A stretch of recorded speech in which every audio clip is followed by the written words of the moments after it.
5 साल की एक मासूम बच्ची जिसे हमेशा अपनी मां के आंचल में महफूज होने का एहसास होता था, लेकिन वो इस बात से बेखबर थी कि जिस मां ने उसे इस धरती पर जन्म दिया है उसके जहन में पल रही है एक कातिलाना साजिश। वो कातिल मां जिसका अपने पति शाहरुख के साथ अदावत चल रही थी, उसने रची एक ऐसी रक्त रंजित साजिश जिसमें फंसकर शाहरुख की पूरी जिंदगी तबाह होने वाली थी। शाहरुख के साथ दुश्मनी और प्रेमी के साथ नजदीकी ने उस मां को इतना कठोर बना दिया था कि उसने बिना सोचे विचारे अपने ही ममता का गला घोट दिया। पति को सलाखों के पीछे पहुंचाकर प्रेमी के साथ आजीवन रहने की उसकी इस खतरनाक साजिश से जब पुलिस ने पर्दा हटाया तो पूरा सभ्य समाज इसे सुनकर स्तब्ध रह गया। लखनऊ के कैसरबाग इलाके में रोशनी खान नाम की महिला ने अपने प्रेमी उदित जायसवाल के साथ मिलकर अपनी ही बेटी सना की निर्मम हत्या कर दी। बताया जा रहा है कि कई दिनों से रोशनी अपनी बेटी को मारकर पति शाहरुख को फंसाने की साजिश रच रही थी। इसीलिए मौका पाते ही रोशनी ने अपने पति के घर से जाने के बाद अपनी सो रही बेटी सना को मौत के घाट उतार दिया। पहले तो रोशनी सना के पेट पर चढ़ी, फिर गला दबाया और तब तक नहीं छोड़ा जब तक मासूम बच्ची की नाक से खून नहीं आने लगा। बेटी के सीने पर चढ़ी एक मां का अपनी ममता का कत्ल करते हुए हाथ भी नहीं कांपा।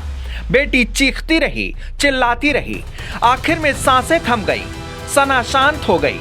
जो चंद सांसें सना के सीने में बची थीं, प्रेमी उदित ने सना का गला कसकर उसे हमेशा के लिए मौत की नींद सुला दिया। रोशनी इस गुनाह का गुनहगार अपने पति शाहरुख को साबित करना चाहती थी, इसलिए कत्ल के बाद प्रेमी उदित के साथ मिलकर रोशनी एक होटल जाकर पार्टी करती है। 36 घंटे बीत जाते हैं, किसी को भनक नहीं लगती कि 5 साल की मासूम के साथ उसकी सगी मां ने क्या किया है। इधर उसका पति शाहरुख जब घर आता है तो रोशनी पुलिस को फोन कर बेटी के कत्ल का इल्जाम पति शाहरुख के माथे पर मढ़ देती है।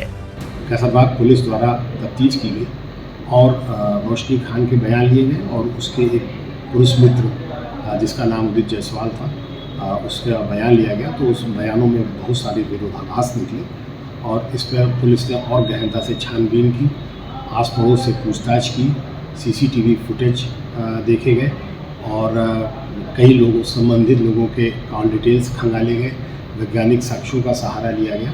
तो उसमें जो तथ्य आए वो इस प्रकार के थे कि उदित जायसवाल के साथ रोशनी जो है वो लिविंग में रहती थी और इस बात का ये बच्ची विरोध करती थी और कहती थी कि वो अपने पापा के साथ रहना चाहती थी। इस बात से ये दोनों बहुत नाराज़ रहा करते थे। इसके साथ साथ ये भी बात थी कि जो जिस घर में रोशनी रहती थी वो घर इसके पति के नाम था और वो पति से भी जिसके से अनबन चल रही थी उसको भी हड़पना चाहती थी और इससे पूर्व में भी वो अपने ससुराल वालों के खिलाफ एक अभियोग पंजीकृत करा चुकी थी। इन सब चीज़ों की पूरी प्लानिंग करते हुए रोशनी ने 13 तारीख की देर रात्रि में पूरा प्लान बनाया और उसके बाद उदित जायसवाल के साथ मिलके उस बच्ची की हत्या कर दी। सना ने पति शाहरुख को फंसाने के लिए जो खतरनाक षड्यंत्र रचा था, जल्दी ही वो राज भी खुल गया। पोस्टमार्टम रिपोर्ट आने के बाद तस्वीरें साफ हो गईं। रिपोर्ट में आया कि जिस सना के कत्ल के इल्जाम में पुलिस ने शाहरुख को मौका वारदात से गिरफ्तार किया है, उस सना की मौत 36 घंटे पहले ही हो चुकी थी।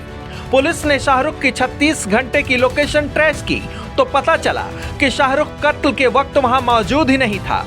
अब पुलिस के शक की सुइयां रोशनी और उदित की तरफ घूम जाती हैं।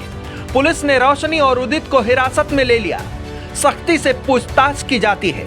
काफी देर तक पुलिस को गोलमोल घुमाने के बाद आखिरकार रोशनी और उसका प्रेमी उदित सच कबूल देते हैं। कातिल रोशनी ने पुलिस को बताया कि पति शाहरुख से 2 साल से उसकी प्रॉपर्टी को लेकर अनबन चल रही थी। इसी अनबन के चलते रोशनी प्रेमी उदित के करीब आ गई। वो पिछले 2 साल से उदित के साथ लिव इन में रह रही थी।